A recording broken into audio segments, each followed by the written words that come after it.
attrape-souris. C'est mon conseil de ce soir.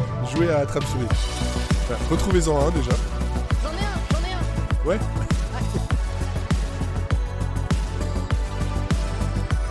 Ah là là. Tu en as un. Et l'épisode, c'est le numéro 14 de la saison 2 pour Phase B. Avec un peu plus de monde que d'habitude. C'est trop de...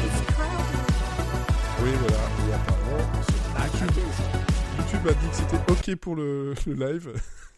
Et Twitch, il a fait... No. Ah non, c'est bon. C'est bon, mais on n'a pas la vidéo. C'est pas très grave. Bref, comme d'habitude, va falloir vraiment que j'insiste sur le mail. Qu'est-ce que vous avez foutu, Riverside? Bref, on est beaucoup. Avec nous, il y a Cécile. Hello. Enfin, avec moi, bref. Il y a Elodie. Bonsoir. Il y a Olivier. Salut. Et il y a Sarah. Hello. Hop, mute, unmute. On va faire le tout. Donc ce Phase B n'a pas de... Ce Phase B n'a pas de thème principal, c'est juste du freestyle, parce que bon, globalement, de temps en temps, un peu de repos. Enfin, quoique. On va vous parler de plein de choses. Il y aura de la littérature, il y aura du jeu, il y aura d'autres choses que je ne sais pas, parce que j'en ai pas parlé avec tout le monde non plus. Mais tout d'abord, culturellement, qu'est-ce que vous avez fait ces dernières semaines? Élodie? Rien. J'ai bien choisi mon coup. Merci.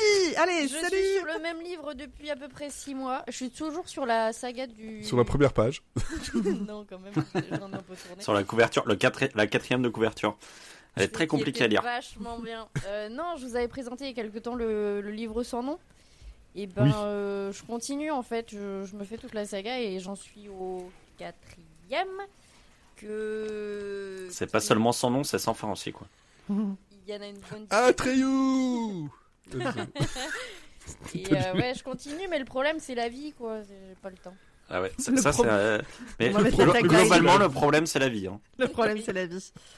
Ouais, c'est ça. C'est la bonne tagline, c'est ça. Ce sera le nom de ce podcast. Le problème c'est la vie. Découvrez la dinguerie. À la fin, toujours. Alors, et toi, Cécile? Moi, je suis tombée dans un gouffre sans nom. Mais enfin, si, il a un nom. Il s'appelle Balatro. Si vous ne connaissez pas Balatro, c'est ça un n'a rien à voir avec jeu... Balladur. Non. Ou c'est Balotrou. Non, c'est Balatro. C'est pas les mêmes soirées. C'est pas les mêmes soirées. C'est un jeu vidéo, c'est un roguelike, donc un jeu où on fait des parties qui s'enchaînent, qui sont indépendantes les unes des autres, mais où on va gagner des bonus au fur et à mesure. Et pour jouer, c'est un jeu de cartes où on utilise, pour marquer des points, on utilise des mains de poker. Donc il n'y a pas besoin de savoir jouer au poker, parce que je ne sais pas jouer au poker, mais c'est juste, ça reprend la mécanique. Par exemple, pour marquer des points, on va mettre 5 cartes de la même couleur, c'est une couleur, quinte flush, etc., etc. Des suites, des choses comme ça. Et ça me passionne. J'ai commencé à jouer au jeu, je suis pas très bonne, mais par contre, je regarde beaucoup de let's play. Parce que beaucoup de et même de ça, je suis pas très bonne, j'arrive pas à les regarder correctement. Je les regarde pas, je comprends pas. Non, j'ai regardé tous les streams de MV. Donc si vous voulez découvrir Balatro, je vous conseille les streams de MV, c'est très drôle. Voilà, à chaque fois que vous jouerez un Joker, vous criez mon Joker, et ça marche très bien. Voilà Balatro. Balatro. Et ça, c'est disponible un peu sur tout, en fait, globalement. Ouais, ils l'ont pas encore sorti sur mobile, ce qui est dommage, parce que moi, j'y joue sur la Switch sans les manettes. Je montre à l'écran pour des amis podcasters. Oui, une Switch éteinte, mais je joue juste en tactile sur l'écran, donc en fait, sur tablette, ça ferait fureur, et je crois qu'il n'est pas encore sorti sur mobile, il est sur PC et console. Ouais, PC et console. Mais il est pas très cher, je crois que ça doit être 13 balles, quelque chose comme ça. Ouais, c'est ça. Bon, il y a une bonne durée de vie. Une partie qui tourne bien, c'est au moins 1 heure. Voilà. Ah, il y a un chat quelque part. Mon chat approuve. Qui a approuvé. Mon chat est d'accord. 1 heure. Miaou. Miaou, 1 heure, bien sûr. Et toi, Olivier? Moi, j'ai fini un livre là c'était la première fois que je lisais du Prosper Mérimée. Donc, T'es sûr Youplaboum. Prosper Youplaboum. J'avais jamais lu cet auteur classique qui date du 19e siècle. Et en fait, j'ai plutôt trouvé ça sympa. Et notamment parce que donc j'ai lu son livre qui s'appelle Colomba, qui est un recueil de nouvelles. Et en fait, j'ai trouvé... Avec un inspecteur de police. Non, pas du tout. C'est pas Une du tout le même inspectrice. genre. C'est puisque ça se passe en Corse. Et du coup, la nouvelle principale, donc Colomba, nous emmène dans le maquis corse, où en fait on va découvrir un peu comment vivent les bandits qui se réfugient dans le maquis pour se cacher de la police. Et du coup en fait c'est assez passionnant parce que moi vraiment je savais pas du tout comment ça se passait le maquis, donc j'ai découvert tout un nouvel univers et puis en plus enfin la Corse au 19e siècle, enfin c'est déjà gratiné au 20e et 21e siècle, mais au 19e siècle tout ce qui était code d'honneur machin et tout en Corse, c'était quelque chose quand même. Donc j'ai découvert vraiment quelque chose de très très romanesque, très épique, et c'était romanesque. J'étais sur Ice à pic, tu vois. Oh, tu sais, moi, quand il a dit maquis, j'avais en tête maquillage. ouais, moi, Sushi. moi Sushi. j'avais plus sushi quand on parle de maquis en général, je pense bouffe, mais c'est parce que je ne pense qu'à la bouffe globalement. Et Le problème, c'est la vie, mais il faut penser à la bouffe. C'est un bon condensé. C'est ça. Et c'est la seule chose qui fait que la vie, c'est pas si un gros problème que ça. Mais du coup, ouais, non, en fait, j'ai trouvé ça vraiment plutôt sympa. À chaque fois, les nouvelles, elles sont placées en fait dans des contextes, dans des univers auxquels on n'a pas tellement l'habitude. Et du coup, en fait, ça permet enfin, moi, j'ai vraiment eu l'impression de lire quelque chose de très original et d'assez neuf. Donc voilà, donc je conseille Colomba de Prosper Mérimée parce que franchement, dans les autres nouvelles, il y a un peu de tout. Il y a une nouvelle fantastique, il y a une nouvelle qui est plus romantique, il y a quelque chose qui est plus dans l'aventure. Donc voilà, c'est des genres très différents. Donc on passe de l'une à l'autre et à chaque fois il y a une relecture de Don Juan notamment qui est assez étonnante où c'est l'histoire de Don Juan justement qui suit je crois que c'est son cousin. Et ils font plus que les 400 coups parce que en fait ils passent leur temps à coucher à droite à gauche, à voler, Les 400 couilles, alors. Ouais, c'est plus ça. Enfin bon, ils vivent une vie complètement dissolue et puis en fait jusqu'au moment où il y a la chute quoi. Et c'est assez intéressant parce qu'ils partent à la guerre et puis du coup leur vie devient un peu plus compliquée et du coup en fait il y a toute la chute de ces deux hommes et ça donne quelque chose d'assez, encore une fois, très très romanesque quoi. Donc c'est vraiment sympa à lire, très simple à lire. Il n'y a pas d'effet de style, il y a pas, c'est écrit de manière assez fluide. Et puis voilà, donc c'est pour ceux qui aiment, je dirais les nouvelles un peu à la Maupassant, c'est un peu dans ce style-là. Qui voilà, avec plein de genres différents et plein de décors et d'univers différents. Voilà, je vous conseille ça. Ok, très bien. De mon côté, en fait, j'ai commencé le documentaire en 2 parties sur Steve Martin sur Apple TV+, qui s'appelle Steve avec un point d'exclamation. À chaque fois que je vois le truc écrit Steve avec un point d'exclamation, je pense à l'espèce de marmotte là qui hurle Steve en boucle sur YouTube. Et là, on est sur la partie ses débuts, etc. C'est de voir comment c'était compliqué. Et puis en fait, déjà que j'aimais beaucoup le comédien, là, j'en apprends plus sur lui. Et c'est vraiment une bête de travail. Il a jamais lâché, alors qu'au début, quand il est arrivé avec son humour, on va dire pas trop cynique, même plutôt sur le côté très très visuel. C'était vraiment pas le moment de faire ça, et il a maintenu et il est arrivé là où il est aujourd'hui. Et franchement, c'est vachement bien filmé. C'est peut-être voilà, pour certains ça pourrait être un peu long parce que c'est quand même 2 fois 1h30. C'est un bon gros documentaire, mais il y a beaucoup de choses à raconter, on s'ennuie pas. Et donc moi, ici, j'attends d'avoir le temps de regarder la deuxième partie. Et puis aussi, je me suis découvert, alors comme ça par hasard, mais vraiment les hasards des playlists sur Apple Music. Une espèce de petit amour pour ce que propose Juliette Armanet. Je connaissais pas vraiment, de loin.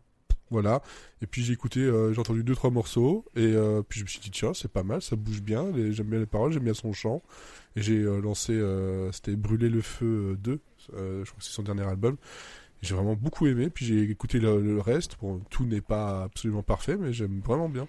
Le problème de Juliette Armanet, c'est qu'elle a été tellement utilisée, elle a été tellement passée à la radio, tellement utilisée partout que en fait, c'est une saturation un peu. Elle a vite gavé, alors qu'en fait, effectivement, je trouve qu'il y a vraiment des belles choses dans ce qu'elle a fait, notamment dans son premier album, que j'aime vraiment beaucoup, et il y a quelques trucs à aller chercher qui sont vraiment pas mal, quoi.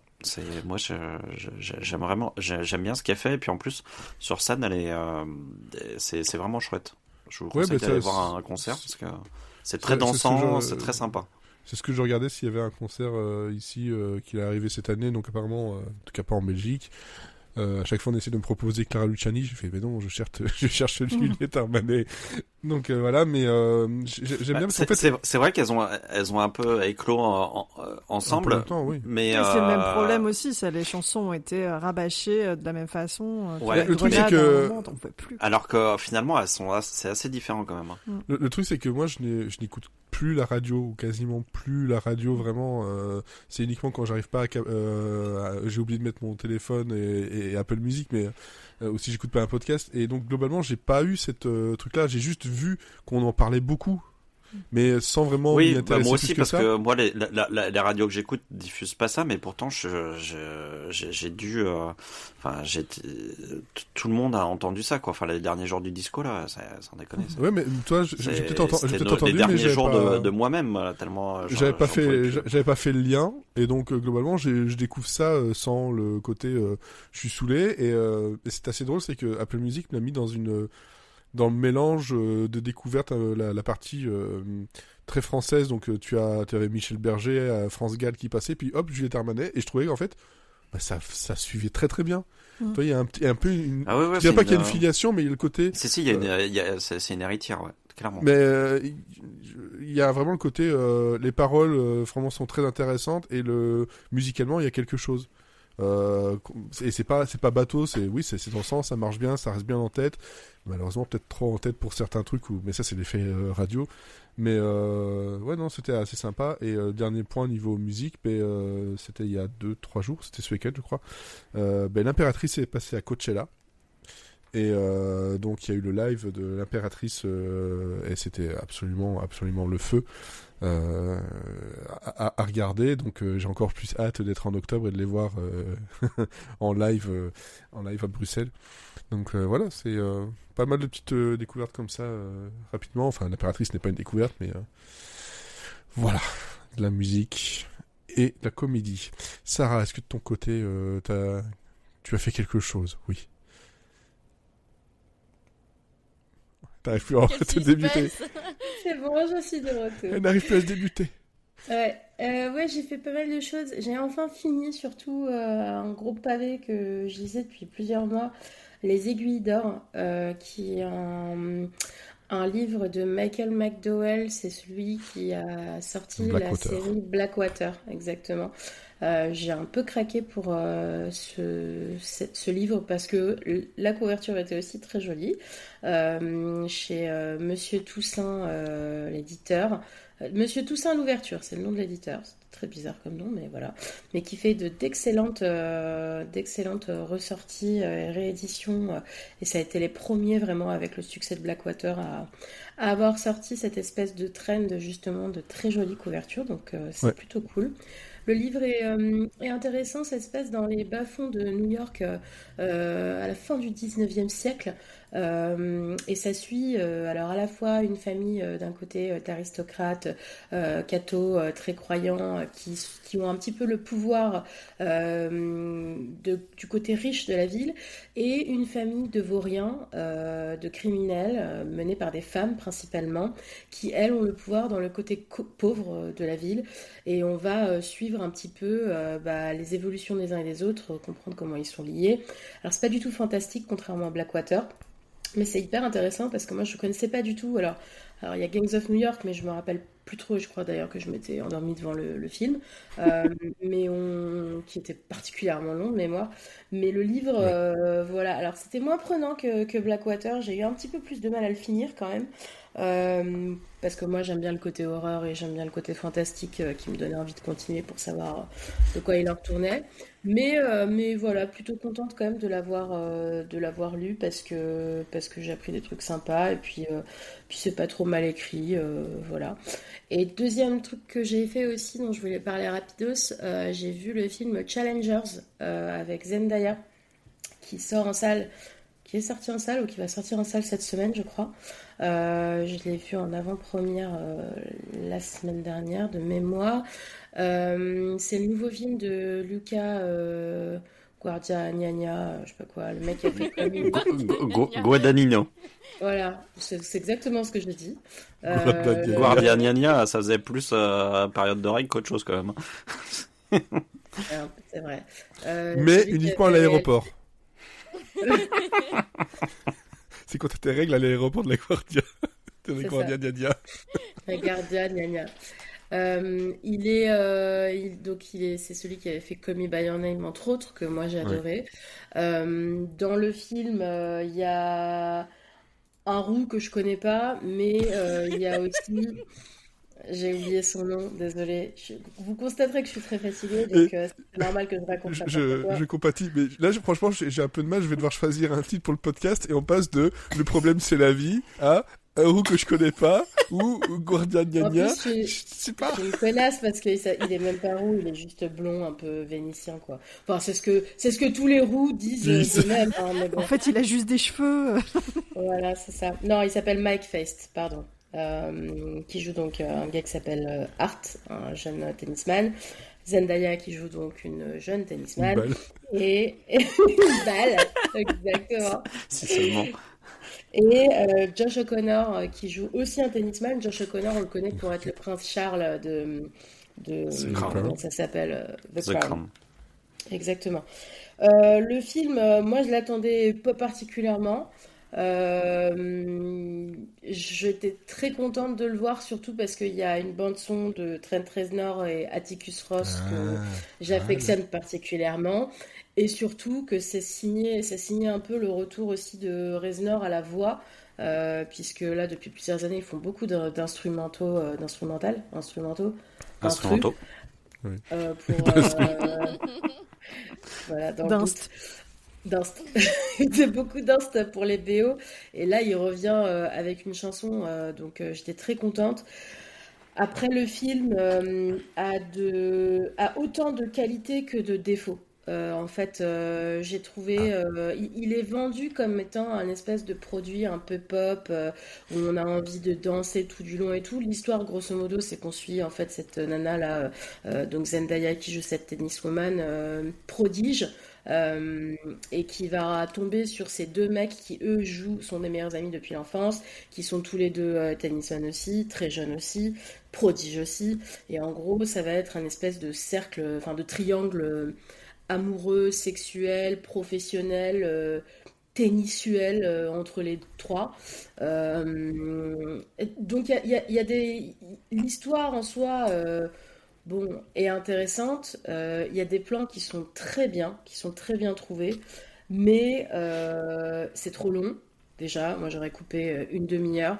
Et en fait, il y a des choses stylistiques et des choses qui sont choisies volontairement, je pense, pas par forcément la réal, mais par la prod, qui en font un espèce de clip par moment t'as l'impression d'être devant une pub pendant 5 minutes, t'as l'impression d'être devant un clip pendant 5 minutes, et c'est lourd, quoi. C'est giga lourd, ça en fait des caisses. C'est d'une lourdeur sans nom. Franchement, moi, Euh, la dernière séquence, elle en finit pas, quoi.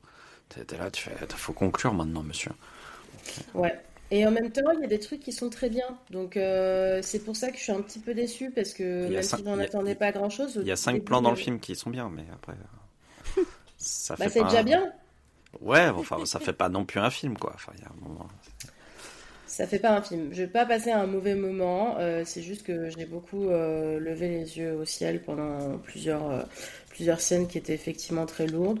Bon, donc allez le voir quand même pour vous faire votre propre idée parce que Zendaya est quand même très bonne dedans. Je dois avouer que je crois que c'est le meilleur film dans lequel je l'ai vu et du coup ça vaut le détour. Il y a un plan à 3 qui est très bien aussi. C'est la meilleure scène du film.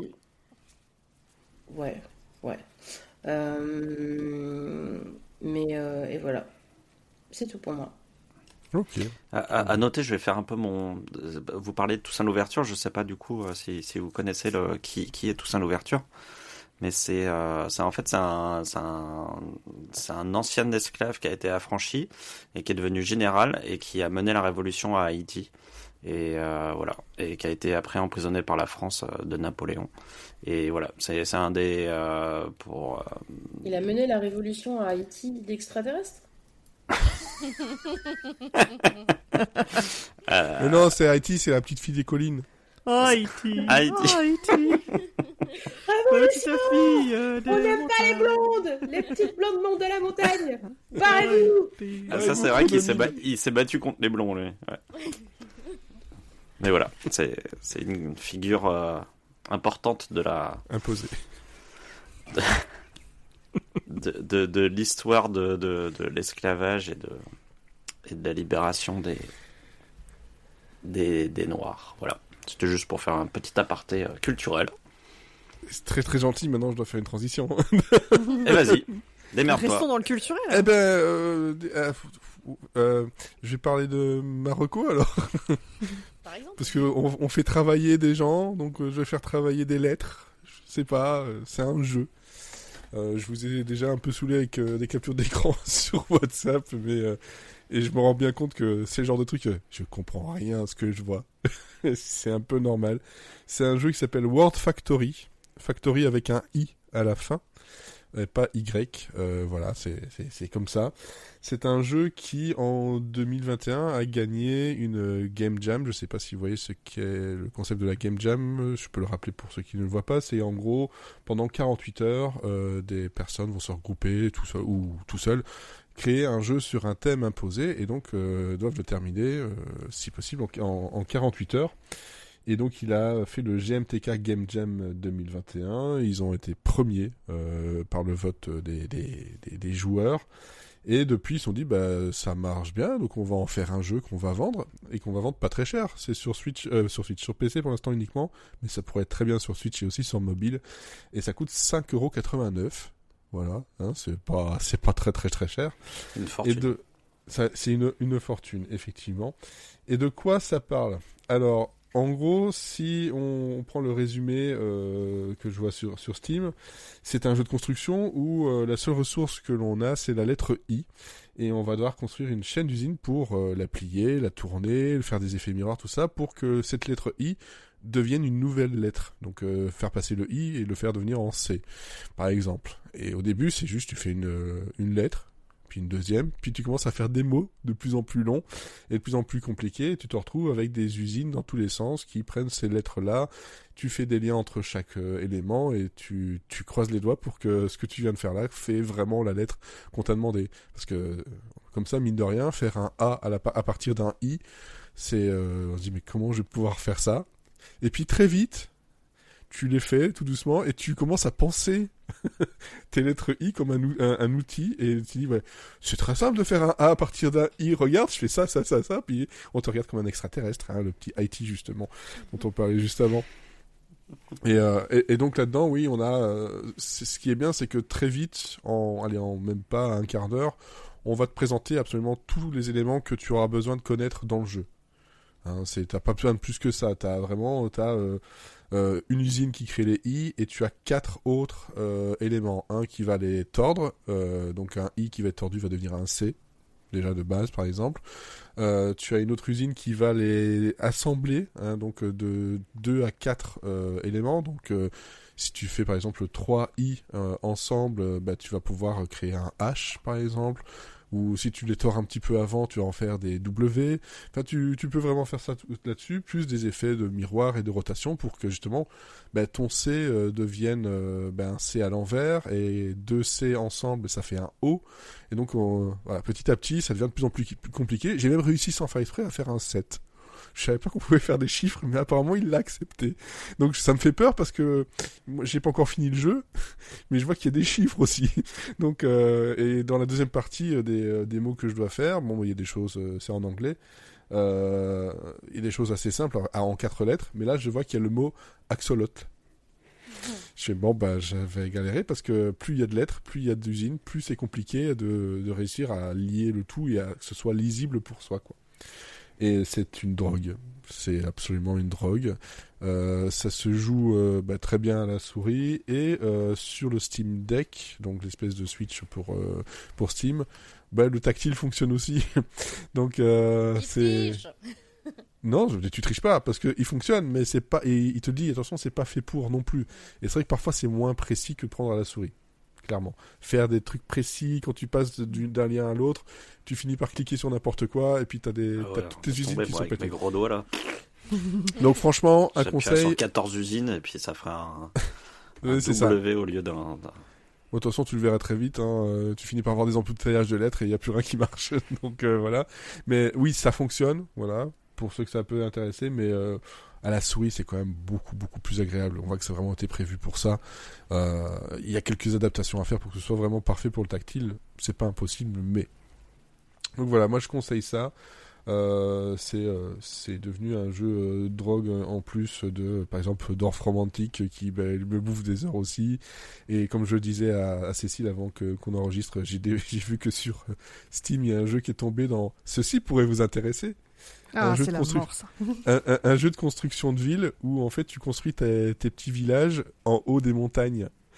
Voilà, donc déjà c'est joli, mais tu dois jouer avec les plateaux des montagnes et des genres comme ça. Puis je me dis, ça a l'air sympa. C'est sorti le 10 avril, il y a déjà plein de trucs très positifs. Et puis ça coûte pas très cher, ça coûte 15 balles. Mais j'ai trop de jeux. J'ai beaucoup trop de jeux. Donc je l'ai mis dans ma liste de souhaits et je verrai plus tard. Voilà, mais c'est ça la drogue. C'est quand tu relances un peu Steam, on te dit, en fait, on a vu que vous avez joué à ça. Ceci pourrait vous intéresser. Comme sur Netflix et autres. Voilà, donc ça s'appelle World Factory et oui, ça coûte 5,89€ et je sais pas si j'ai bien expliqué le truc parce que c'est vrai que c'est un peu complexe à imaginer de se dire on prend un i, on en fait des lettres et moi j'aime bien ça. Ça fait travailler un peu les méninges et le stress un peu. Alors, à qui on va passer? Cécile. Oui, à toi. On reste dans le travail des méninges, parce qu'on va jouer aussi à un jeu, mais là, un jeu de société qui s'appelle Chronologique. Je montre la boîte pour les auditeurs. Il est très beau. Pour les auditeurs, alors qu'en fait, la caméra n'est pas captée du tout. Oui, mais c'est pour ça. Non, mais je décris ce que je fais aux auditeurs, parce que les auditeurs ne voient pas. Justement, tu vois, pour ouvrir l'imagination, je montre la boîte telle une présentatrice dans le juste prix. Voilà. Oh, quelle belle voix. Ou téléachat. Voilà, elle arrive à te faire le petit jingle de téléachat comme ça. Quoi. Tu sens la personne qui est passée devant longtemps. Restée longtemps devant le téléachat. C'est très bien pour faire la sieste. Donc là, c'est la première boîte du jeu. Donc c'est Paris 1920. C'est édité par Ori Games et Super Meeple. Et je dis c'est la première boîte parce qu'en fait, il va y avoir toute une déclinaison dans divers endroits, diverses ambiances. Donc là, voilà, on est dans le Paris de 1920. Et le but du jeu, c'est un genre de Cluedo. L'idée, c'est on a des gens dans des pièces et il faut trouver ce qui s'est passé. Alors, selon différents scénarios, parce que le Cluedo, c'est je sais plus qui a été assassiné, il faut trouver qui l'a tué. Là, pas forcément. On a un environnement, donc ici ils ont un partenariat avec l'Opéra de Paris. Donc c'est assez joli les illustrations. Et donc on a les différentes pièces, on a 6 personnages de mémoire, et on a 6 temps. Le temps est découpé en 6, et il faut, selon les scénarios, trouver différentes choses. Par exemple, les premiers scénarios, c'est un des 6 a été tué, il a été empoisonné, il a été une soirée la veille à l'Opéra de Paris. Il va falloir trouver qui l'a empoisonné, et la façon de savoir... Moutarde. Eh ben non. C'est un peu la même idée, voilà, c'est en ça que ça ressemble au Cluedo. Vraiment, le scénario d'introduction, c'est ça. Et en fait, comment savoir qui l'a tué ? C'est qu'il faut refaire le chemin de chaque personnage, et il faut trouver à quel moment la personne qui a été tuée s'est retrouvée seule dans une pièce avec quelqu'un d'autre. Il y a un seul temps dans la soirée, dans une seule pièce, enfin, il y a qu'un seul cas où le personnage qu'on suit s'est retrouvé seul dans une pièce avec quelqu'un d'autre. Et donc, il faut essayer de reconstituer le parcours des personnages, sachant que quand un personnage est dans une pièce à un temps T, il va forcément changer de pièce au temps suivant, et il va aller dans une pièce forcément adjacente. Donc comme ça, on va essayer d'obtenir, au départ, on a juste une position de départ d'un, plusieurs, voire tous les personnages, selon la difficulté des scénarios. Et on va essayer de trouver à quel temps la personne a été empoisonnée et par qui, en regardant soit... On a 2 possibilités d'informations à obtenir. Soit on va chercher une information, la personne à tel temps, on va savoir dans quelle pièce elle était et combien de fois elle est passée dans cette pièce. Voilà, ça va être des informations comme ça en fait. Ou alors on va pouvoir savoir par exemple dans telle pièce à tel temps combien il y avait de personnes. Et l'intérêt du jeu aussi, c'est qu'on va avoir des informations pour nous, mais on va avoir des informations qui vont être partagées avec le reste des gens. Donc, par exemple, on peut avoir l'information combien de personnes étaient dans la pièce, ça va être dit à tout le monde, et une des personnes qui était dans la pièce, on va avoir l'information pour nous. Donc on a des petits carnets pour noter tout, et c'est là où c'est assez... Il faut vraiment utiliser beaucoup de logique, parce que dès qu'on a des informations, avec les informations aussi que nous fournissent les autres, on peut tout recroiser, et le premier qui trouve arrête la partie. Là où moi, ce que je trouve intéressant par rapport à un Cluedo, c'est qu'il y a différentes situations. Par exemple, moi j'aime beaucoup le 2e scénario. La 2e version, c'est un des personnages est le fantôme de l'opéra. C'est-à-dire qu'à chaque temps du jeu, il est seul dans une pièce. Et donc il faut réfléchir autrement. On ne cherche pas à trouver 2 personnes qui sont croisées. Il faut reconstituer le chemin de tout le monde pour s'assurer qu'une personne, un suspect qu'on va avoir, est bien seul dans sa pièce à chaque temps. Et donc voilà, je pense qu'il y a pas mal de possibilités, on peut réfléchir à pas mal de choses à faire à partir de cette base. Une partie, c'est assez court, en 1/4 d'heure, 20 minutes, on arrive à résoudre l'énigme qui nous est offerte. Non mais après, il faut faire une sieste. Parce que moi, je fais ça, si je raisonne comme ça, moi, je tombe par terre, quoi. Non, franchement, c'est pas... Là, je te dis ça à l'oral, donc c'est pas forcément simple à comprendre, mais c'est vrai qu'une fois que tu joues... vu que tu as plusieurs niveaux de difficulté, tu commences par un simple, tu comprends comment ça marche, et ensuite tu montes crescendo. Là, actuellement, il y a 3 groupes de scénarios, et dedans, il y a 5 difficultés à chaque fois. Sachant qu'ils en ont mis aussi en ligne, ils ont rajouté des... En fait, ils te donnent la situation de départ, et t'as la solution, et t'as les cartes, tu peux tout imprimer en fait, et ça se joue avec des cartes à trous qu'on va superposer avec des cartes d'information, et c'est comme ça qu'on va pouvoir lire les informations qui nous intéressent, et donc on peut imprimer des petites cartes, ils en ont rajouté sur leur site officiel, donc ça c'est cool. Et donc là c'est Paris 1920, mais il y a, je crois, ils prévoient des boîtes, il y a une boîte dans le futur, je crois, enfin voilà, il y a plusieurs thématiques qui vont sortir. Et sachant que donc le jeu est sorti en mars 2024 et il est actuellement en rupture de stock partout. Donc voilà, je pense qu'à l'As d'Or l'année prochaine, ça devrait pas trop mal se passer pour eux. On t'entend pas, Fred. Reviens. Oui, j'étais en mute et en plus de ça, j'ai fait semblant de parler. Bref, et donc ça s'appelait Chronologique avec un K. Oui, au début c'est un K, à la fin c'est un C, parce que je crois que Chronologique avec un K à la fin existe. Mais c'est pas le même jeu. C'est pas la même chose, tout c'est au début. De stock. C'est pas le même jeu. Du coup, ils ont inversé les lettres. Et pour ceux qui connaissent, c'est les mêmes créateurs que la machine de Turing, qui avait très très bien marché aussi précédemment. C'est ouf en fait. Chronologique, c'est la logique du temps. C'est ça. Tu dois trouver la logique du temps. Insérer le gif du gars qui a la tête qui explose. C'est exactement ça. C'est ça. Tu dois reconstituer les étapes du temps qui a passé. Donc voilà. Et c'est le temps qui coule. Hein. Cool. Qui nous rend sérieux. Qui nous rend sérieux. Alain Chamfort, toujours. Toujours. Mais si, c'est Alain Chamfort. J'étais sur Alliage, tu vois. Oui, non, mais moi je sais pas. Moi aussi j'étais sur Alliage, hein. Clairement, on n'a pas les mêmes à la fin. Mais c'est juste la version originale, hein. Après, voilà. Ah bon, c'est pas Alliage qui a fait la version originale? C'est Alliage. Incroyable. C'est le temps qui court. Oui, bon, bref. C'est-à-dire que c'est pas le même rythme de musique, quoi. Non. Viteuf. C'est ça. C'est pas la même maestria non plus. Alors, Elodie. Moi, je retourne dans le jeu vidéo et je vais vous parler Ouais. de Fusan.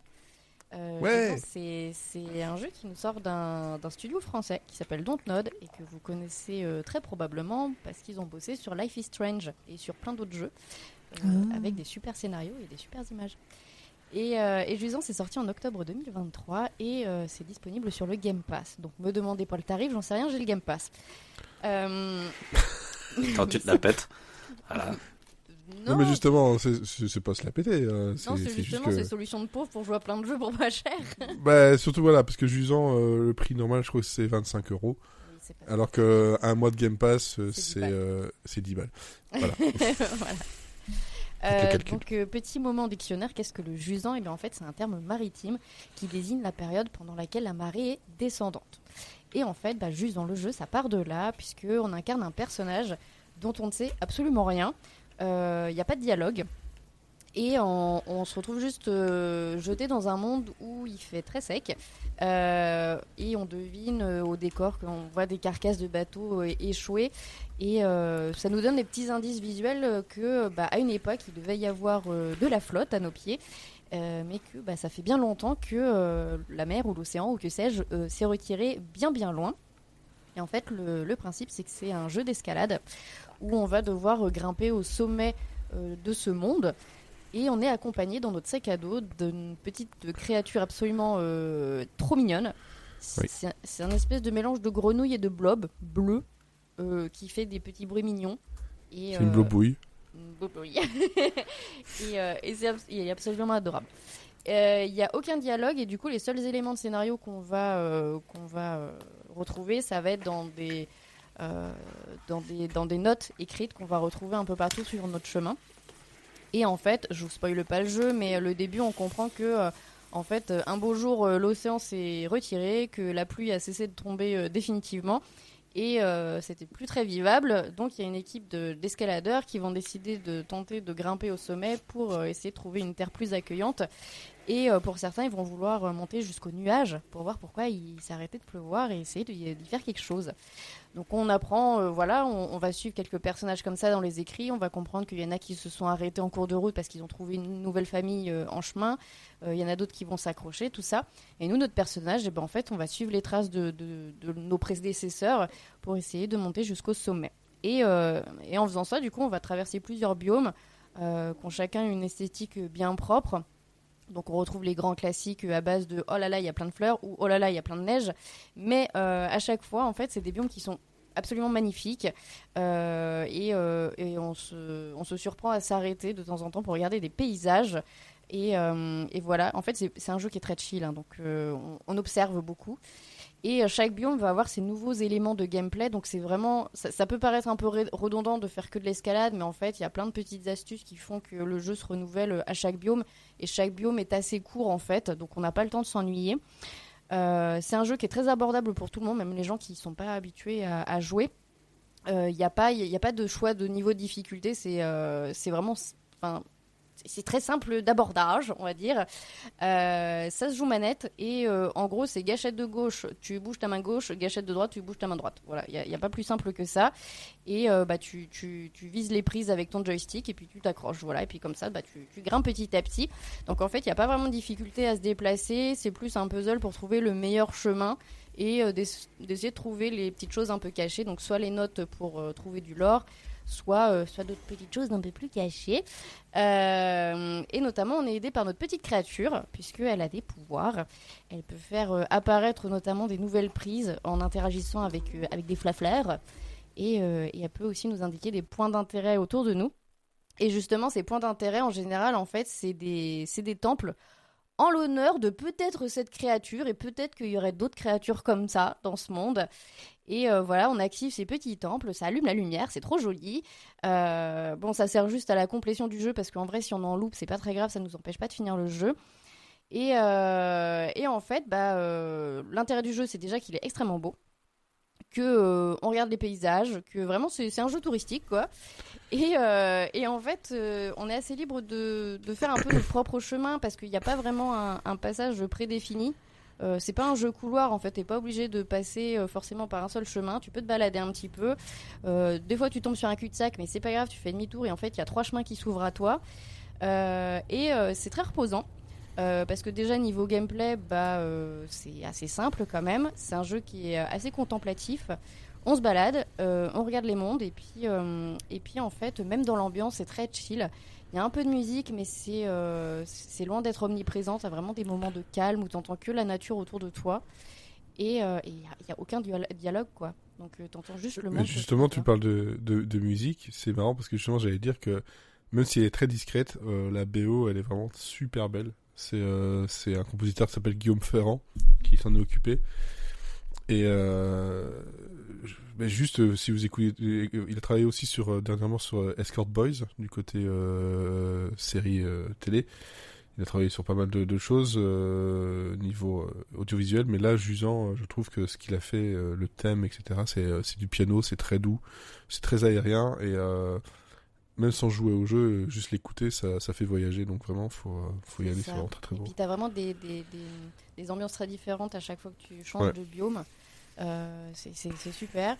Et même si en fait si alors vous n'êtes pas du tout obligé de lire les trucs de lore, vous pouvez faire le jeu sans vous intéresser à l'histoire. Bon, c'est un peu dommage, mais c'est possible. Et en fait, si vous lisiez vraiment toutes les notes, bon, vous comprenez un petit peu ce qui va se passer à la fin. Voilà, on le comprend assez vite. Mais en même temps, même en le sachant dès le départ, t'as quand même envie d'y aller parce que t'as envie de le voir et que tout était tellement apaisant que t'es juste bien. C'est vraiment le petit jeu cocon. Et en fait, il est assez rapide parce qu'on le finit en 3-4 heures selon si on se balade ou si un peu on speedrun. Mais voilà, donc vraiment, si vous voulez vous faire un petit jeu tranquille, reposant, juste pour chiller et passer un bon moment avec de la bonne musique et franchement des paysages qui sont super beaux, franchement, jouer à Jusant, c'est très très bien. C'est exactement le type de jeu que j'aime en ce moment. Voilà, c'est vendu. C'est vendu. Oui, non, c'est ça vaut vraiment le coup. Et oui, sur PC et sur Xbox, c'est dans le Game Pass, donc ça coûte moins cher, mais c'est vrai que peut-être attendre une solde éventuellement si on n'est pas sûr, mais 25 €, c'est il les vaut, mais c'est vrai que ça peut être discutable par certaines personnes pour un jeu court comme ça. Qui dure pas très très longtemps, je comprends. Mais... C'est toujours un peu compliqué, surtout quand il y a beaucoup de trucs à faire. Mais ouais, moi je plus sois, Jusant, c'est très très bien, et il a gagné pas mal de petits prix aussi, ça et là, l'année dernière, notamment au BAFTA. Mérité. Ouais, totalement mérité. Olivier. Oui, alors, c'était, moi je vais vous parler BD. Parce que c'était le festival du livre ce week-end, donc j'avais envie de vous parler d'un livre, et puis en fait je me suis aperçu que je vous avais pas parlé de BD encore, je crois, depuis le début de Phase B, alors que pourtant je considère que c'est probablement l'art actuellement qui permet de dire le plus de choses et d'expérimenter le plus. comme c'est finalement un art qui est assez peu soumis aux contraintes économiques du cinéma. C'est pas comme au cinéma ou dans les séries où il y a besoin d'avoir des grosses équipes pour développer des choses et tout. Et puis j'ai l'impression qu'il y a un peu moins de frilosité du côté des éditeurs au niveau des thématiques par rapport au roman. Et du coup il y a et puis surtout c'est vraiment un médium qui a le vent en poupe au niveau du public et qui a un public qui est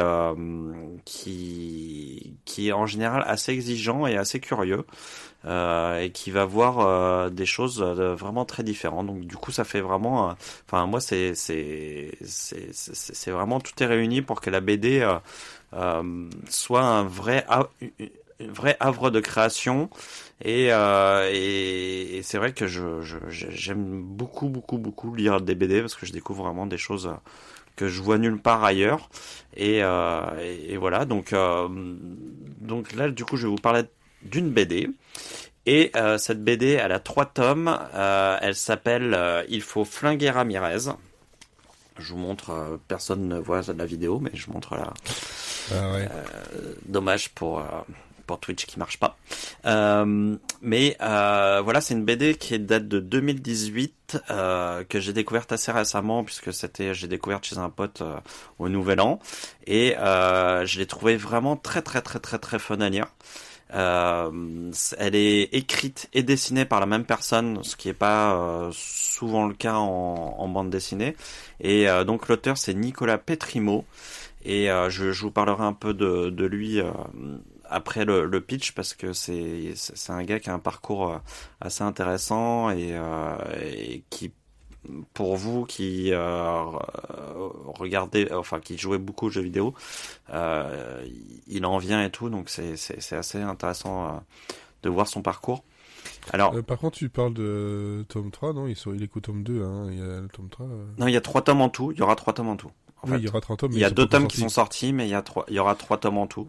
C'est ça qu'il faut préciser. Fais attention ouais. à ça. C'est voilà. Ouais. Il y a pour l'instant il y a que 2 tomes qui sont dispo, mais l'auteur a clairement dit il le dit d'ailleurs sur le site internet, il me semble, que il y aura 3 tomes. Donc effectivement c'est une histoire qui est en cours, mais on sait que ça va pas durer 25 tomes. Quoi. Non. Donc ce sera bientôt conclu. Alors qu'est-ce que c'est il faut flinguer Ramirez. Qui est ce Ramirez? Pourquoi faut le flinguer? Jacques Ramirez, quand on vous dit ça comme ça, je pense que vous imaginez un mec un peu badass qui un peu l'archétype du film d'action. En fait pas du tout. Jacques Ramirez, c'est d'abord il s'appelle Jacques de son prénom, donc d'un coup c'est un peu moins sexy que Ramirez.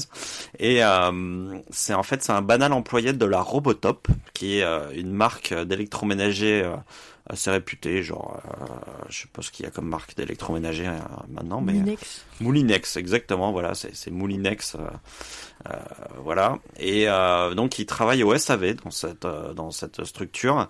Il est réparateur d'aspirateurs. Et alors il est muet. C'est un employé vraiment modèle que tout le monde aime. Il fait son taf, il fait super bien son taf parce que tout le monde considère que c'est le meilleur réparateur de son équipe, mais en même temps il cherche pas du tout de récompense pour ça. Il a jamais été élu employé du mois. Vraiment c'est le gars et il fait profil bas à fond. Et c'est vraiment l'employé modèle que tout patron aimerait avoir. Et pourtant son N+1 qui est un connard fini arrête pas de le bully comme il faut. Mais lui il répond jamais, il s'en fout, il continue, il fait son taf, il se fait humilier tout le temps. Enfin voilà, c'est vraiment au niveau look, c'est un petit gars de 40 ans mais le mec il en fait 50.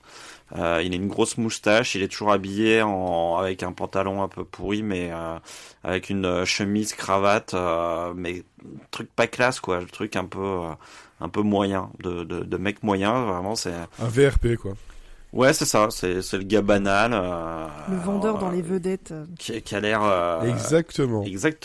C'est le mec qui a On sait pas trop s'il a une vie, ça a pas l'air très très passionnant.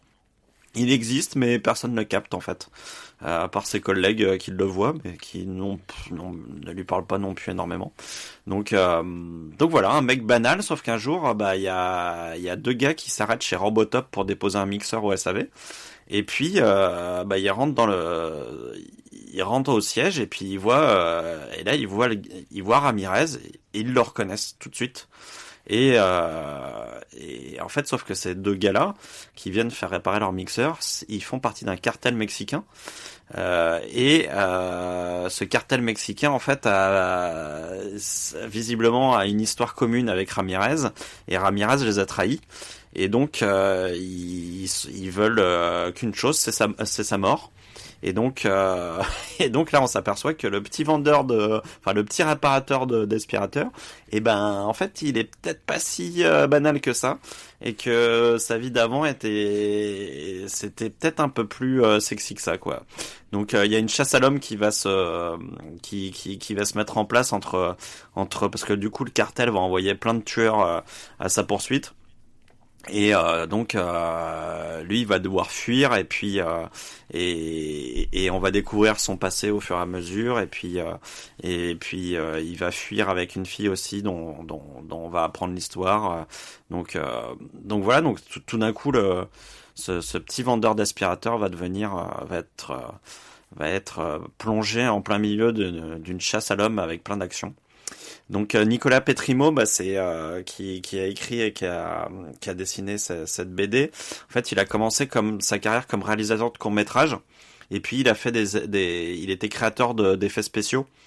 Il a été notamment, il faisait beaucoup de matte painting et de compositing sur After Effects, et il a bossé aussi beaucoup pour des jeux vidéo, pour lesquels il faisait des storyboards, des concept art. Enfin voilà, il était vraiment. C'est lui qui a beaucoup, notamment pour Arkane quelque chose. Je me souviens plus le nom de la boîte, mais. C'est Arkane Studio. Arkane Studio, voilà, c'est ça. Il y en a deux. Il y en a une à Lyon et l'autre au Texas. Donc, C'est le fait qu'il y en ait une au Texas, c'est assez intéressant. Voilà, donc c'est quand même quelqu'un qui a une vraie appétence pour l'image, pour le visuel, et en fait c'est un gars qui a développé une vraie cinéphilie et qui est très très très influencé par l'œuvre de Tarantino notamment, pardon. Et en fait, ça se ressent beaucoup dans la BD qu'il a fait. Il y a un vrai soin qui est apporté au cadre. Il y a quelque chose de très cinématographique qui se dégage de ça. Il y a un peu comme Tarantino, il y a vraiment un soin qui est apporté au décor, à où est-ce qu'il va mettre en place son action, mais aussi il y a un vrai soin qui est apporté au dialogue.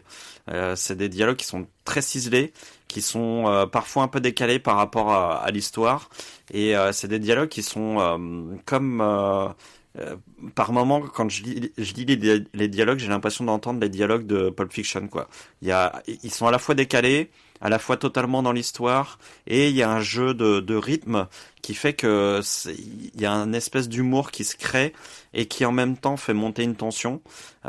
Si vous voyez la scène des deux tueurs qui sont dans la voiture et avec Samuel L. Jackson qui parle où il parle de burgers et de massages et de trucs comme ça. Voilà, c'est tout à fait ce genre de dialogue qu'on peut retrouver dans la BD, et du coup ça donne une BD d'action qui est pas seulement graphique, mais qui mêle aussi le visuel et l'écrit, en fait, de manière assez habile. Et du coup, moi, j'ai mis un peu de temps à lire chaque tome, les deux tomes qui sont sortis, parce que il y a pas mal de choses à lire sur chaque case, que ce soit en termes de dialogue ou en termes d'image visuellement. Ouais, c'est très fouillé, c'est très ouais, détaillé, c'est très riche. Le style est assez expressif et assez détaillé. Il y a plein de petits détails partout qui sont vachement intéressants. Donc c'est vrai que je me focalisais beaucoup sur les cases parce qu'il y avait plein de choses à voir et à lire. Mais c'est pas du tout roboratif, hein, par contre. C'est très pour moi c'est vraiment, si on veut une BD fun en ce moment, c'est celle-là qu'il faut lire, quoi. C'est vraiment la plus pure expression du fun. C'est très coloré, c'est très dynamique dans les choix de cadre. L'histoire, elle est constamment peuplée de rebondissements, de scènes d'action.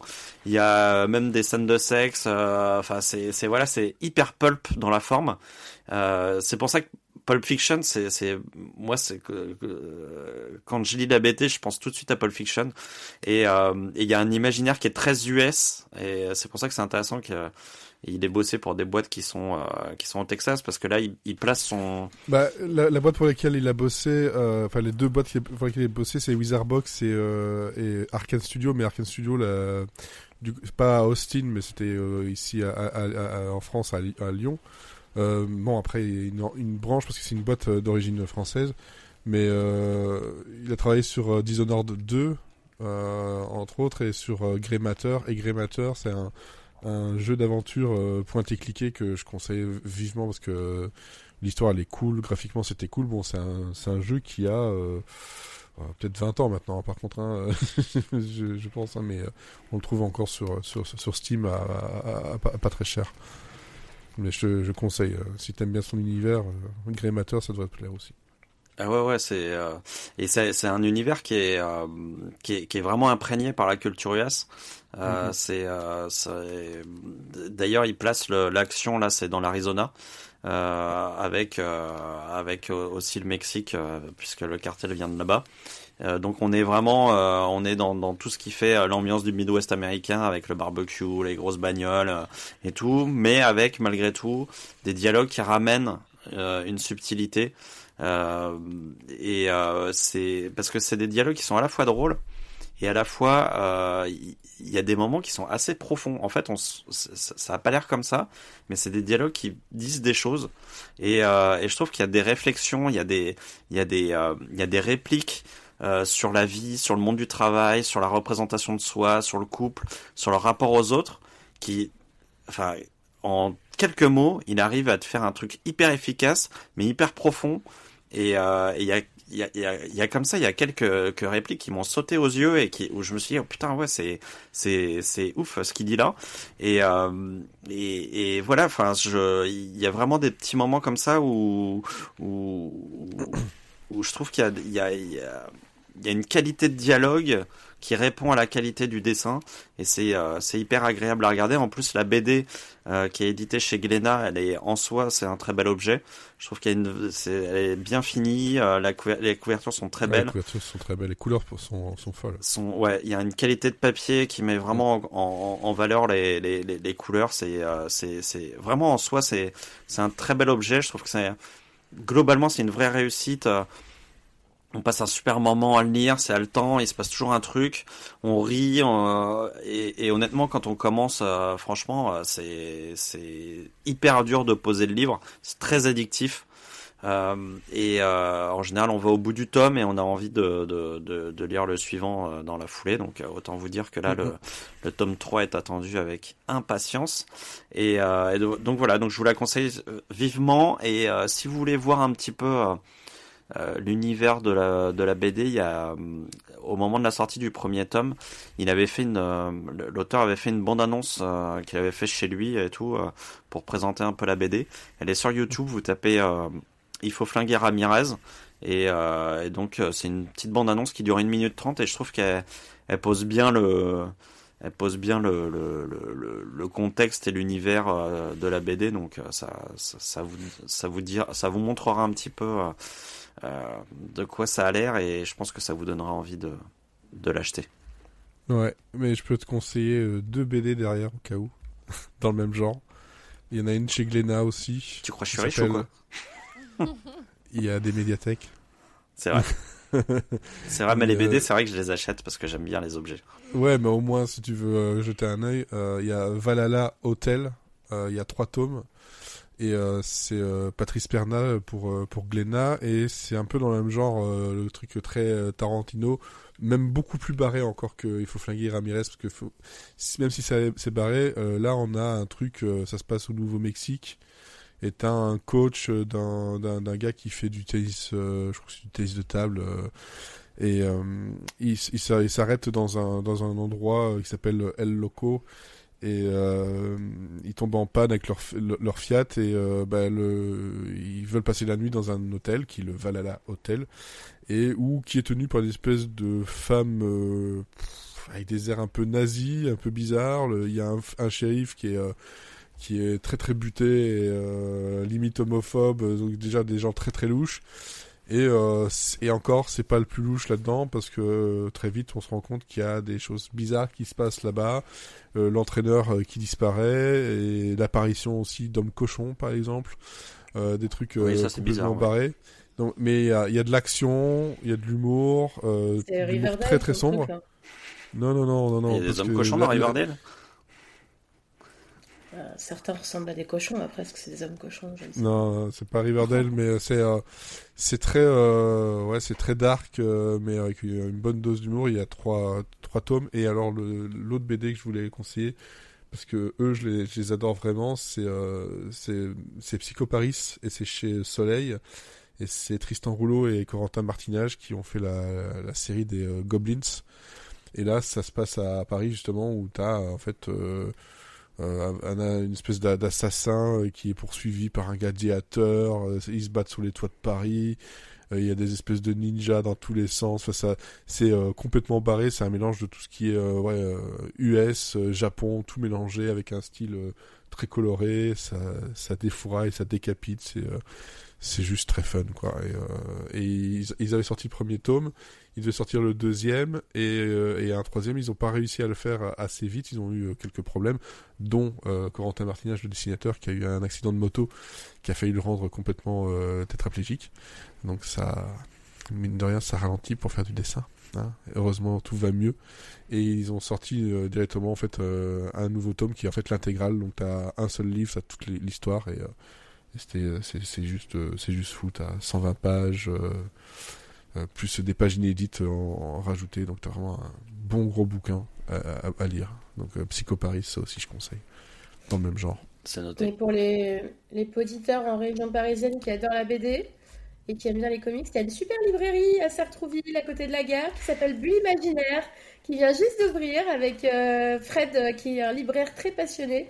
Voilà, je fais de la pub pour mon pote qui a ouvert sa librairie et qui est vraiment génial. Donc si vous êtes dans le coin, c'est vraiment oui. très très très cool. Donc allez-y. Ok, très bien. Et tu gardes la parole, Sarah.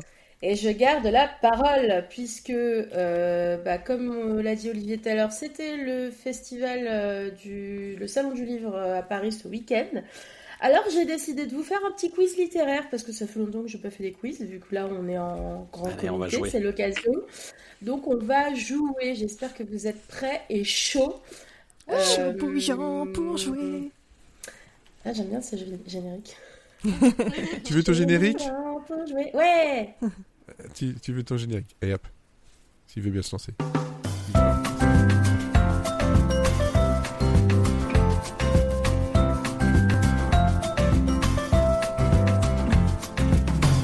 Tout le monde danse. Chaud bouillant Trop ce pour générique. jouer. C'est vraiment le générique un peu de ma vie. J'aime bien. J'aimerais qu'il m'accompagne partout, tous les jours. Il y a une scène de Family Guy comme ça qui est très très drôle pour ceux qui s'en souviennent. Ah ouais. Ouais, Voilà. je vois bien. Alors, 3 manches comme d'habitude. Là, j'ai changé un petit peu les règles. Pour la première non. manche, on est toujours sur le Les Guardianiania. Bah oui, mais je peux pas faire de générique de livre, donc c'est un peu compliqué, donc j'ai dû changer. On va faire un Et, effort quand même. et oui, c'est vrai. C'est- donc, c'est- T'aurais pu lui faire la ça, bouche. Hein. J'aime bien le concept de générique de livre. Ce serait marrant qu'on ouvre le livre et puis tout d'un coup on a une musique qui se déclenche. bah, genre moi, mon autobiographie, ce serait Ça s'appelle le un audiobook. générique. Ça s'appelle un audiobook, hein, sinon, si tu veux un générique de livre. C'est vrai.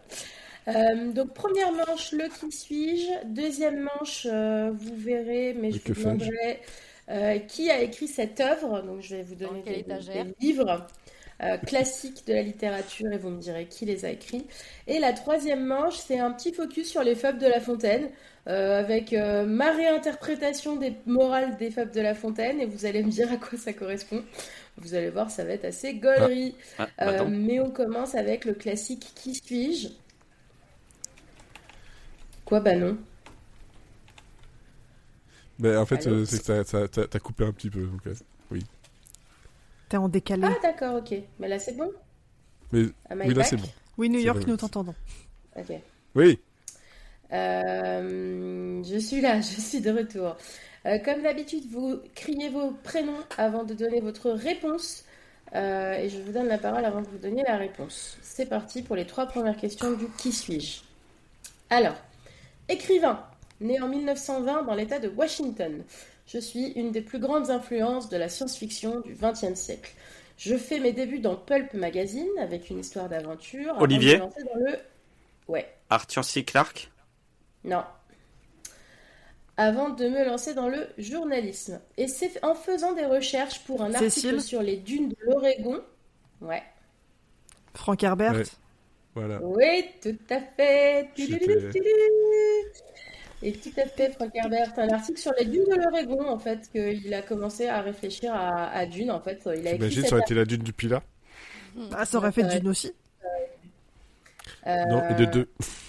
Et, et en gros, il avait beaucoup trop de matière sur ces dunes de l'Oregon, et c'est ça qui a créé donc la suite pour le film. Les thématiques de Dune, bah, vous le savez, hein, c'est vraiment l'écologie, la politique, La la suite pour religion. d'abord la série de livres, hein, avant le La film. suite, exactement, pour la série de livres. Puisque, en fait, c'est marrant, mais Dune, qui a été écrit, donc, je crois, le premier tome en 68, n'a pas du tout été un succès commercial. Il n'a pas pu en faire son métier à temps plein. Il a fallu attendre 1972 pour en faire son métier à temps plein. Et donc, il s'est consacré à l'écriture de la suite à ce moment-là. Et le dernier tome de Dune, La Maison des Mers, a été publié à titre posthume, puisqu'il est mort dans la même année, en 86. Il avait même prévu une suite, mais il n'a jamais vraiment pu la finir. Voilà, bravo Et non. pour Cécile, qui a donc 1 point. Tu as un point. Ensuite, je suis un personnage de fiction né en 1978. Je suis une jeune femme particulièrement asociale et introvertie. Considérée comme majeure, incapable et placée en tutelle, j'ai un Olivier. lourd passé. Ouais, Lisbeth Salander. ouais, c'est ça, bravo. Je mets le point. J'ai un lourd passé en hôpital psychiatrique et mes traumas ont largement contribué à mes capacités actuelles. Exceptionnellement intelligente et dotée d'une mémoire photographique sans faille, j'exerce le jour dans une boîte de sécurité informatique et j'hésite pas la nuit à traquer des criminels en les hackant et en les torturant. Car si j'ai un physique très frêle, bah en fait je suis super forte. Et alors qui a incarné au cinéma et en série, qui saura me dire qu'il a incarné Lisbeth Salander? Rooney. Ouais. Rooney Mara. Qui d'autre? Elle a été incarnée par 3 actrices. Hein. Ah ouais, non, les autres, je sais pas. Déjà, je serais me demander qui c'est. Donc, C'est la saga Alors Millennium, mais Lisbeth Salander, c'est le personnage principal de la saga Millennium de Stieg Larsson. ah, c'est pour ça qu'en fait, Voilà. voilà. Et donc, pas, qui pas a été lu, pas adapté- vu, pas écouté. pas pris. qui a été adapté en série télé, donc avec Noomi Rapace, qui a été adapté. Mais non, au c'est une chanson de cinéma. Robbie Williams. De Robbie Williams. Noomi Rapace? Millennium. Non, Millennium. Ah, Millennium. Je me disais, je connais pas Noomi Rapace. C'est quoi cette chanson? C'est une chanson de Pascal Obispo. et- Ah non, c'est Millésime. Ah, zut. Au bisco. Au bistrot. Au bistrot. Au bistrot. Il y a rien qui va. Et donc Rooney Mara, c'était dans le Fincher, et c'est Claire Foy aussi Ouais. qui l'a intégré dans la dernière adaptation qui était très mauvaise. Bravo pour ce point, Lisbeth Salander. Enfin, dernière question pour le Qui suis-je? Je suis une série télévisée diffusée entre 2011 et 2019 sur ma chaîne dont je suis probablement le plus gros succès commercial. Adaptée d'une série de livres dont l'écriture a débuté en 96, mon histoire se déroule dans plusieurs continents fictifs.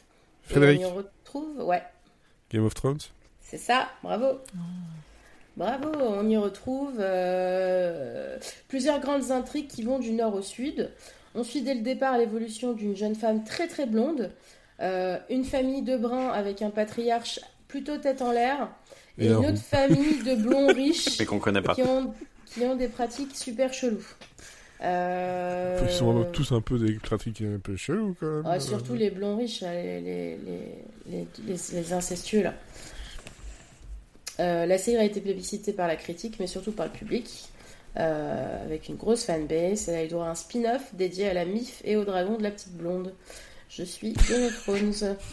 Cette description qu'on va retrouver sur IMDb. J'aimerais Les tellement dragons de refaire la les petite blonde. synopsis. La Mif et les dragons de la petite blonde. Alors, Petit truc on à va l'histoire. revenir un peu sur des classiques de la littérature. Je vais vous donner le titre du livre. Ça peut aller très vite et je pense que ça va aller très vite. Il faut que vous me donniez l'auteur. Ou Ok. l'autrice. Mais je crois- je dis- L'auteur du je livre, dis- à peu Du près livre. ça. C'est ça. Ouais. Comme ça. À 5. 1m85. Ah, c'est un Allez, gros c'est livre, parti. c'est un gros livre, c'est 1m85. Première question. Notre-Dame de Paris. Olivier, Cécile. Ouais, Mais non, c'est pas- Victor mais non, c'est Hugo. pas bravo. Le point est pour Olivier. Il l'a dit avant. T'es peut-être un peu en décalé, Cécile. C'est peut-être ça. Moby Dick. Olivier, Herman Ouais. Melville, Ok. Bravo. Les autres, n'hésitez pas à participer. Bien sûr. sûr. Troisième question. Les montagnes hallucinées. je l'ai. Cthulhu là, putain. Ah, du coup, j'ai, mais. Oui. Non, bah vas-y, Vas-y. il va pas me Vas-y. revenir. Oui, vas-y. Cécile Lovecraft. Mais oui. Eh oui, bravo. Cécile Lovecraft. Ouais, Cécile Lovecraft. C'est sa cousine. Ah, c'est pas Les Bécassine montagnes hallucinées, effectivement. Bécassine Lovecraft. C'est le nouveau nom de l'épisode. Bécassine Lovecraft. Bécassine Lovecraft à ses Guarnaniania. C'est quoi? Cet épisode aura changé de nom 10 fois. Ouais, mais je pense que là c'est bon. Il faut quand même qu'on Bécassine Lovecraft à ses rajoute, Guarnaniania. il faut quand même qu'on rajoute le mot-clé de dinguerie pour que ça marche un peu en... Il faut que j'essaie de mettre un dingue, effectivement. Donc, c'est écrit. Alors ensuite, quatrième question. Quatrième livre. Les Trois Mousquetaires. Cécile. Ouais, Alexandre Cécile. Dumas. ouais, bravo. Alexandre Dumas. Numéro 5. Le Tour du monde en 80 jours. Frédéric. Jules Ouais. Verne. Oui, bravo. Magnifique. Numéro 6, 1984. Cécile. Olivier. Frédéric. C'est Frédéric Attends. que j'ai entendu en premier. Ouais. George Orwell. Ouais, Je suis bravo. décalée, c'est horrible. Ah, t'étais quand même avant Olivier, donc... Non, j'ai j'aurais fait, été en j'ai fait en même temps que Fred. Bah, moi, j'ai entendu après. En fait, on est Dans tous la même décalés, époque quoi. aussi. C'est chronologique, et là, ça marche pas. Alors... Cro-Blanc. Olivier, Ah putain, merde. Ouais. Jack London, Ouais. Bien, ouais. Le Horla. Olivier, Maupassant, Ouais. Purée, pour une fois. Qu'est-ce que ça veut dire? C'est vrai que les autres quiz en général, non, il n'y a pas moyen. Bah non, mais c'est vrai que sur les questions de rapidité, il dit toujours qu'il est pas bon. Et que, voilà. Donc c'est bien. Ah. C'est bien, t'es Tu rapide. retires un point si tu retires pas tes doigts. Oh! Titre! Titre!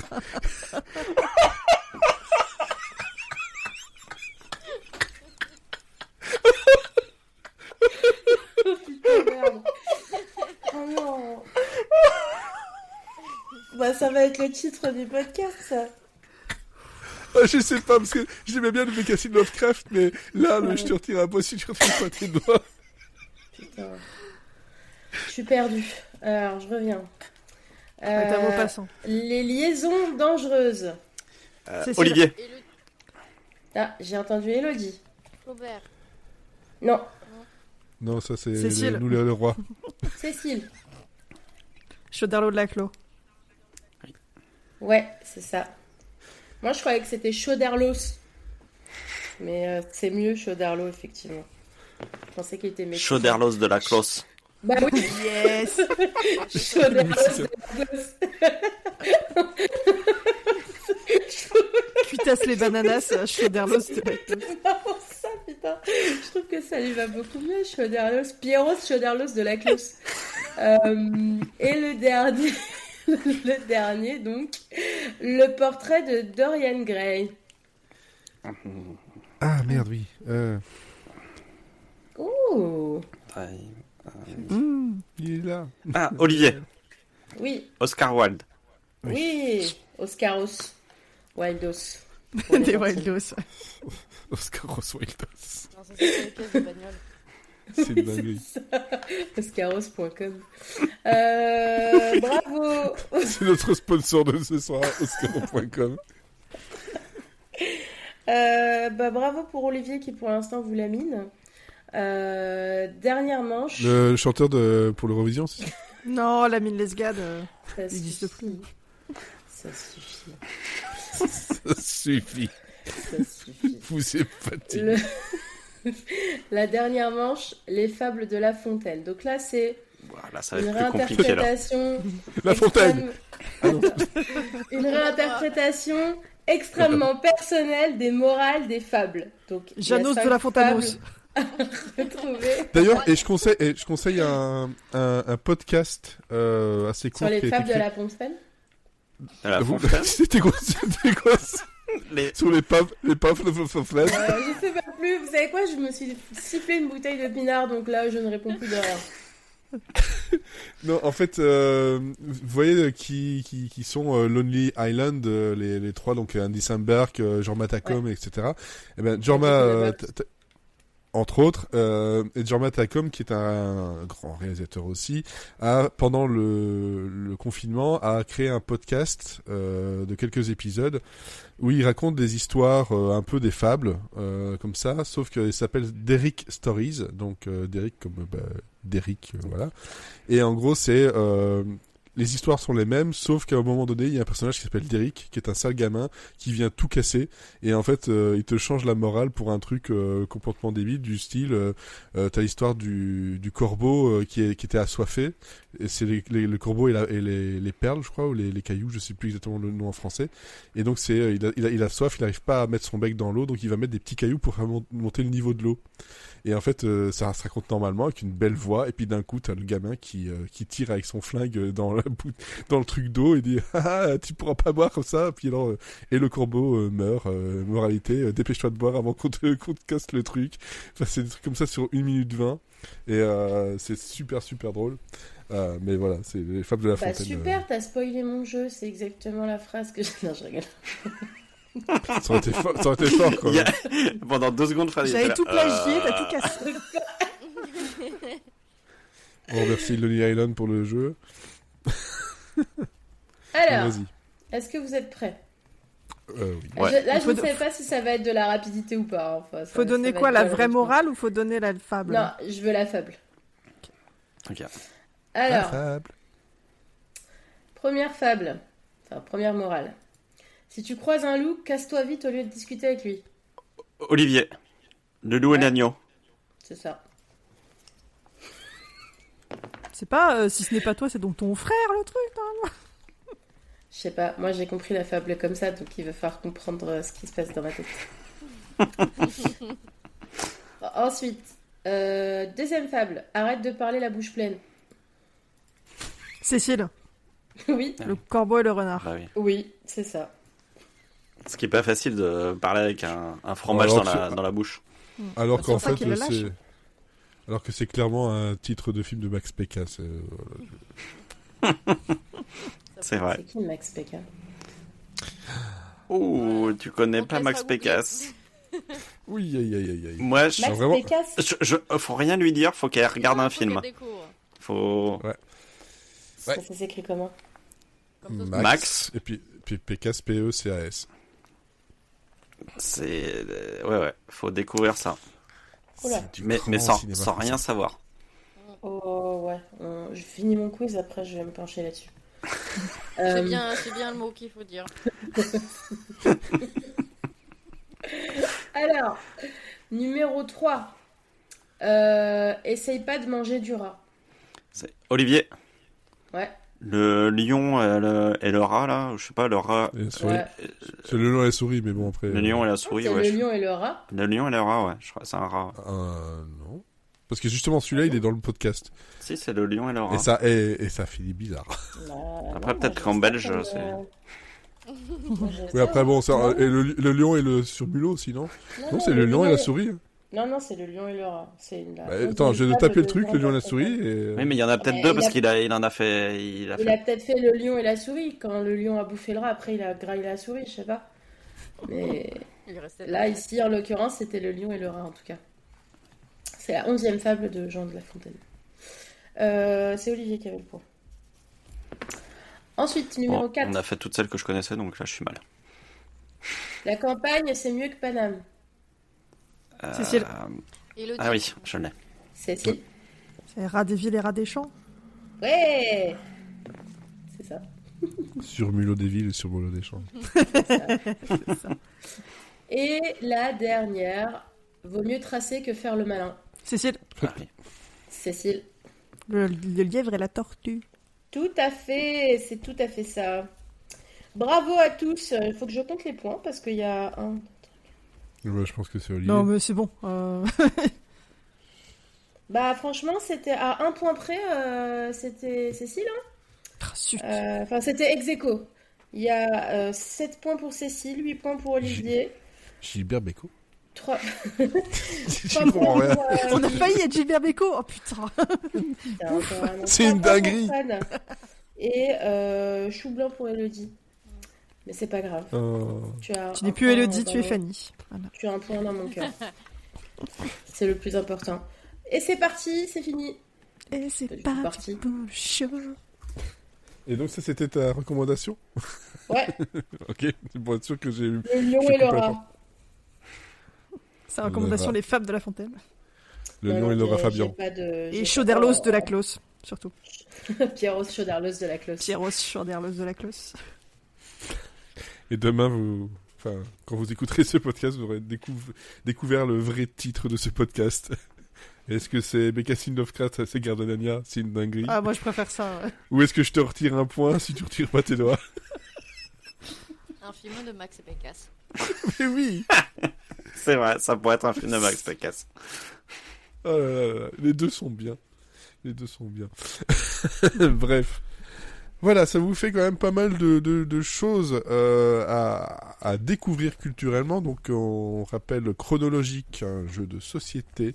On a Jusant, un jeu vidéo, disponible sur un peu tout. Et voilà, ça marche bien. Donc, on a aussi Il faut flinguer Ramirez, une BD en 3 tomes, mais pour l'instant, il n'y en a que 2 qui sont disponibles. De mon côté, c'était Word Factory. Et donc, là, il y avait un quiz avec plein de choses dedans, entre autres. Bah, lisez-le, là, de tout ce que j'ai cité, c'est super. Voilà. Ouais, donc le seul truc que j'ai pas envie de lire parce que c'est Maupassant. Bref. Ouais, mais c'est une nouvelle, ça se lit vite fait. Ah oui, bah oui. Non, mais je déteste viscéralement Maupassant. Je peux pas. J'ai jamais pu. Voilà. Ça Maupasse pas. Bref. Merci à vous 4 de m'avoir accompagné pour ce Phase B, épisode 14, saison 2. N'hésitez pas à nous proposer aussi vos recommandations culturelles actuellement ou réagir à ce que l'on vous a proposé, à repartager cet épisode, nous mettre des étoiles sur Podcast Addict, Apple Podcast et peu importe ce que vous voulez. Bref, on vous donne rendez-vous la semaine prochaine. Non, c'est pour un portrait en série, si tout se passe bien, avec Sarah. Ça y est. Oui. Enfin. Ça y est, Finally. Et donc dans 2 semaines, rebelote pour Phase B. Et je pense que là, on avait un sujet, mais il va falloir qu'on le... thème. Oui, je pense que c'était un film, si je me trompe pas. Il y avait, je crois que c'est Anchorman. Anchorman, tout à fait. Voilà. Donc, voilà pour le programme. Merci de nous avoir écoutés et à bientôt. Salut. Tchuss. Chouss.